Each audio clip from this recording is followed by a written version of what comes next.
السلام عليكم ورحمة الله وبركاته. ازيكم عاملين ايه؟ يا رب تكونوا دايما بخير وكل سنة وانتم طيبين ويعود علينا الأيام بخير يا رب. النهاردة هنعمل فكرة بسيطة جدا وسهلة جدا جدا، ومش هتاخد معاكي كمان ولا مجهود ولا مكلفة أصلا. بإزازة حاجة ساعة زي ما انتم شايفين كده. هبدأ ان انا أقشرها، طبعا غسلاها ونضيفة زي ما انتم شايفين كده.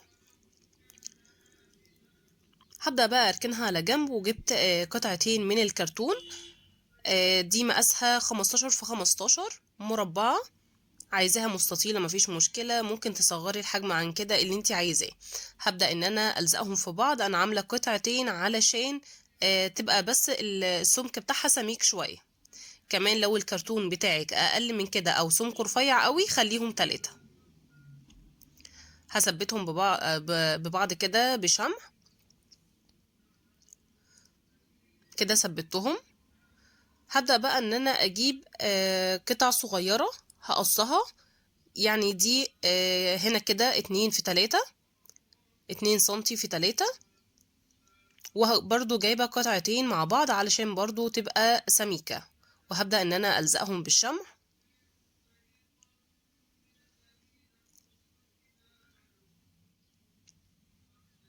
هبدأ بقى ألزقهم في النص كده في الآخر. تمام. بوسطنها طبعا. لزقتها وبعد كده برضو جبت 4 قطع كده. الواحدة سنتي في 2 سنتي. وهبدأ برضو ان انا ألزقهم مع بعض.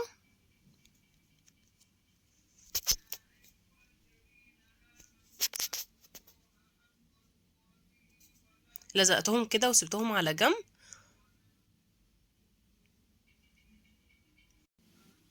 بعد كده بقى هبدأ ان انا اجيب اسطوانة CD يعني. اي واحدة ملهاش لازمة كده. انا جبت 2 برضو علشان السمك بتاعي يبقى متين شوية. وهبدأ ان انا الزقهم 2 في بعض وكل 2 مع بعض.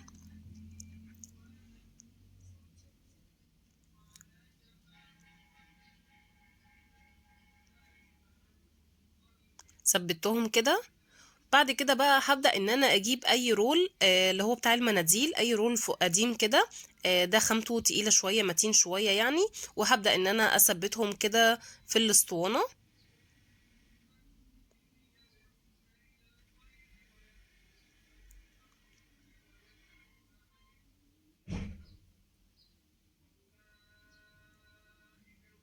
طبعا اديهم شمع كويس جدا علشان تبقى متماسكة.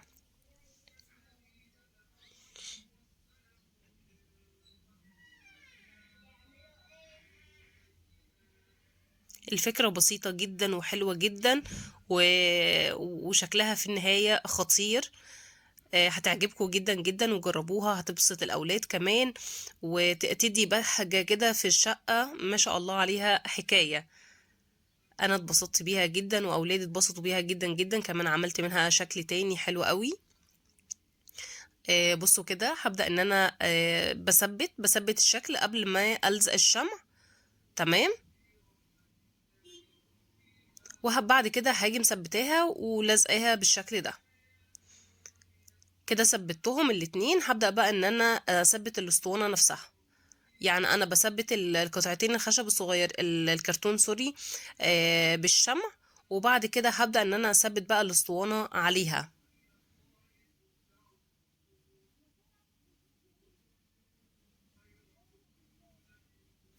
زي ما انتوا شايفين كده سبت تهياتي. بعد كده بقى هبدأ ان انا اجيب الازازة واثبتها بقى على الرول وعلى القطعة اللي احنا عملناها اللي هي القاعدة بتاعتها دي.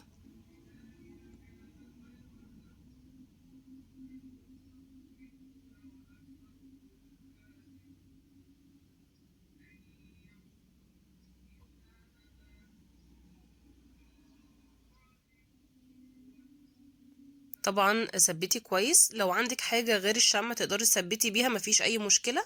ممكن تثبتي بأي حاجة تانية.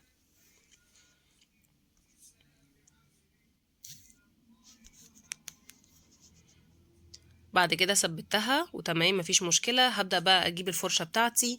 وده لون لامع بجيبه من عند اي موان بتاع ابويا وكده. اللون ده ذهبي. ممكن تجيبي اي لون تاني تفضليه. ممكن الاسود، ممكن الفضي، ممكن النحاسي اللي انت عايزاه. وهبدأ بقى أدهن كل حتة معايا في المدفع بتاعي.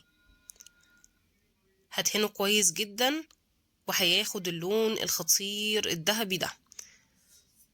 طبعا أنا حبيت اللون الذهبي أكتر من أي حاجة تانية. تمام، زي ما انتوا شايفين كده هدهن كل حتة كل حتة في المدفع كله.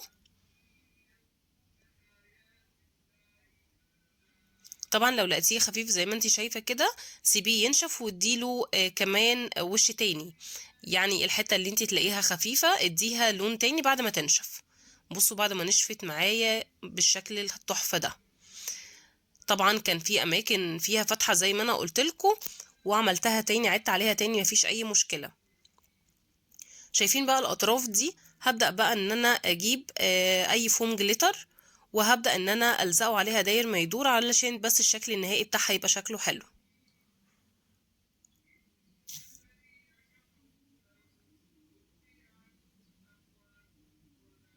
بصوا كده ثبتها كلها.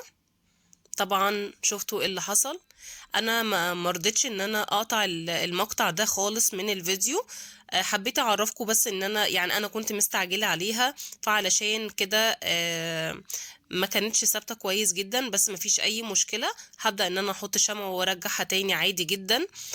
زي ما قلت لكم كان عادي جدا ان انا اقطع الفيديو واقصها خالص منها، بس انا حبيت اعرفكم ان دي حاجة عادي جدا مفيش اي مشكلة، وصلحتها ورجعت احسن من الاول. بعد كده هكمل بقى اللي انا كنت بعمله. هبدأ اجيب برضو الفوم الجليتر ده، ممكن تجيبي اي لون انت عايزاه، وهبدأ الفه برضو على القواعد الصغيرة اللي انا عاملاها دي. وكمان القاعدة اللي ورا زي ما انتوا شايفين كده بقت في منتهى الجمال، شكلها حلو وما بقاش فيها اي حاجة باينة يعني. وهبدأ برضو ان انا احط على الازازة من فوق، كمان تقدري تحطي على الاسطوانة نفسها.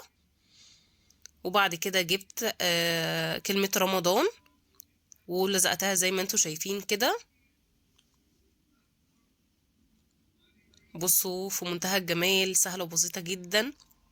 جبت هلالين ولزقتهم كمان عليها، بقى شكلها حلو جدا. كمان تقدري تحطي عليها اسماء اطفالك، يعني بدعي فيها زي ما انت عايزة. كل سنة وانتوا طيبين، يا رب تكون الفكرة عجبتكم وتعملوها ان شاء الله. مستنية تعليقاتكم ورائكم. كل سنة وانتوا طيبين ويعود علينا الأيام بخير يا رب. السلام عليكم.